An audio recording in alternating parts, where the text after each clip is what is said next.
मतलब आप खड़े तो हैं सरकार के साथ जो हिंदुत्व की लाइन पर चलती है और माइनॉरिटीज के लिए पक्ष में बयान देकर आप उनके वोट बटोरना चाहते हैं, तो भरोसा तो नहीं किया नहीं किया, जनता ने नहीं किया। और देखिए वही रिजल्ट के रूप में आया है। जैसे प्रदीप जी ने बोला कि महाराष्ट्र में यदि बीएमसी में कांग्रेस और उद्धव एक साथ होते तो उसका रिजल्ट कुछ और होता। और मैं बार बार यही बोल रहा हूं कि ये जीत जरूर बीजेपी की है, लेकिन कहीं ना कहीं उद्धव के सोच और कांग्रेस के अंदर में जो अलायंस ना होना, ये बड़ा नुकसान कर गया इनको। और अब सोचना पड़ेगा, चूंकि क्या है कि उद्धव हिंदुत्व के लाइन को छोड़कर वो चले गए थे दूसरे की तरफ, और अब वो चाहे कि हम मराठी वोटरों को ले आ लें अपने पास, वो अब संभव लगता हुआ नहीं दिख रहा, क्योंकि मराठी वोटर एकदम कट्टर हिंदुत्व की बात जो कही है तो उस पर खड़े रहते हैं। तो अब आप उसको वापस लाना चाहें तो मुझे लग रहा है कि ये समय लगेगा उनके लिए, और अभी ऐसा उनके नेतृत्व में कोई क्षमता भी नहीं दिख रही है कि वो कर पाएंगे। तो इसलिए मुझे लग रहा है कि वहां पे उनका भी राजनीतिक स्तर जो है वो अब राजनीतिक भविष्य जो है थोड़ा सा वो गिरता हुआ दिख रहा है। अच्छा, और राकेश जी अगर बात करें मुस्लिम वोटर की, जिस तरह से एआईएमएम कई जगहों पर बहुत अच्छा प्रदर्शन करती हुई दिख रही है, कई जगह उन पर भरोसा करना माइनॉरिटीज ने प्रेफर किया है बनस्पत कांग्रेस के या एनसीपी के, तो यहाँ पर अब नेचुरल चॉइस नहीं रह गए हैं वो माइनॉरिटीज के कांग्रेस।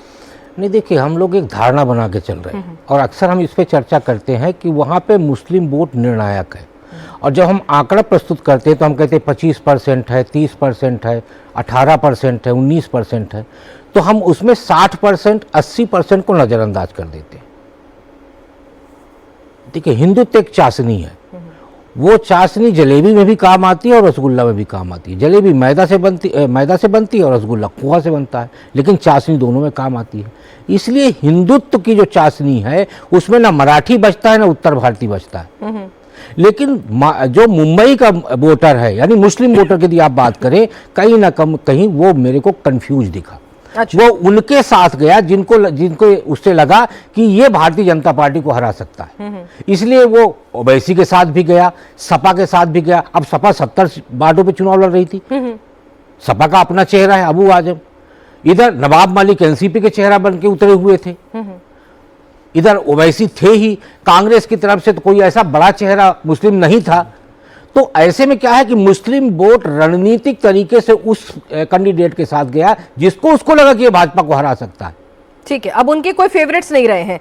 प्रदीप जी, मुस्लिम वोटर का कोई फेवरेट नहीं रह गया है, ये फिलहाल का जो वोटिंग पैटर्न है डिसाइड कर रहा है। ऐसा राकेश जी भी कह रहे हैं कि भाई कोई फेवरेट नहीं है, जो बीजेपी को हरा दे उसको वोट देंगे, फिर पार्टी भले ही कोई सी भी हो। नहीं, बिल्कुल राकेश जी की बात से मैं पूरी तरह सहमत हूँ, क्योंकि देखिए जब आप माइनॉरिटी में हो, टोटल ओवरऑल की बात करें, तो मेजॉरिटी का जब तक आपके अंदर कोई अच्छा खासा चंक नहीं आएगा तब तक जीत में तब्दील होना मुश्किल है। जब हम मुस्लिम सीटों की बात करते हैं, और खासकर ये जो दिख रही हैं 15 सीटें कांग्रेस की और 5-6 सीटें उनकी, तो ये सारी वो सीटें हैं जहाँ 50% से अधिक आबादी में मुस्लिम आबादी, वो 30-40 नहीं है, वो 50 से अधिक है। और 50 से अधिक में सबसे बड़ी बात होती है, यदि मुंबई की बात करें तो आज 53% वोटर टर्नआउट हुआ है। इसका मतलब यह है कि 47% बड़े चंक ने वोट नहीं किया है। और हमारी स्टडी ये कहती है इस 47 में से जो नहीं आए वोट करने के लिए, उसमें केवल 10 से 15% ही मुस्लिम होंगे, बाकी के सारे सब हिंदू। तो इस लिहाज से जब मुस्लिम डोमिनेंस की बात होती है, तो जो वोट करने आते हैं और मुस्लिम जब एकजुट होता है, सब ये मान लेते हैं कि अब हमको इसी को वोट करना है, तो वोटों का विघटन नहीं होता और उसका फायदा जो भी उन मुस्लिम सीट पे, चाहे एमआईएम हो, चाहे समाजवादी हो, कांग्रेस हो, उनको ये फायदा होता है। बिल्कुल, इसी बात को हम आगे, राकेश जी की बात को, प्रदीप जी की बात को, हर्षवर्धन जी आगे बढ़ाएं तो एक पार्टी ऐसी थी जो हिंदुत्व को आगे रख रही थी और उसके बाद कह रही थी कि हिंदुत्व भी चाहिए, मराठा भी चाहिए, और दूसरी पार्टियां क्या थी, या तो मराठा चाहिए या फिर माइनॉरिटीज चाहिए। तो वो भी जो स्ट्रैटेजी रही देवेंद्र फडणवीस की कि भाई मेयर होगा लेकिन हिंदू मराठी होगा, तो वो भी कहीं ना कहीं कारगर साबित होती नहीं, निश्चित तौर पर कारगर हुई। और अगर हम इसको एक शब्द में कहें तो ये इंक्लूसिव पॉलिटिक्स है। उधर एक्सक्लूसिव पॉलिटिक्स थी, यानी कितना काटते जाएं, इधर कितना जोड़ते जाएं। और एक बात मैं थोड़ा सा सबसे असहमत हूं कि कांग्रेस आ जाती तो बड़ा कमाल हो जाता।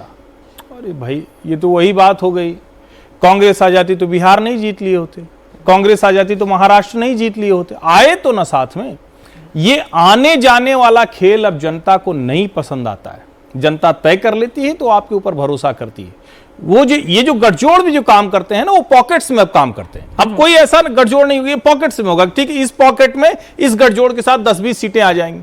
अगर कुछ आने की, आप बीएमसी छोड़िए, पूरा महाराष्ट्र देखिए और साफ दिख रहा है कि ये पूरा का पूरा गठजोड़ अगर साथ भी आ जाता तो भी लगभग कमोबेश यही परिणाम रहते। आप अलग अलग जगहों के परिणाम देखिए तो उसमें समझ में आता है। उद्धव ठाकरे और राज ठाकरे की party 6 seat, 3 seat, 2 seat, Congress कहीं 1 सीट, कहीं 5 सीट, इससे आगे जा ही नहीं पा रहे। आपको जोड़ने की भी ताकत नहीं है। तो मुझे नहीं लगता कि ये वाली थियरी काम करती है कि कांग्रेस आ जाती तो क्या होता। कांग्रेस अभी महाराष्ट्र विधानसभा आ रही है, तभी तो निर्णय लिया है। चलिए, तो प्रदीप जी, कांग्रेस आ जाती तो भी कुछ बहुत कमाल नहीं होता।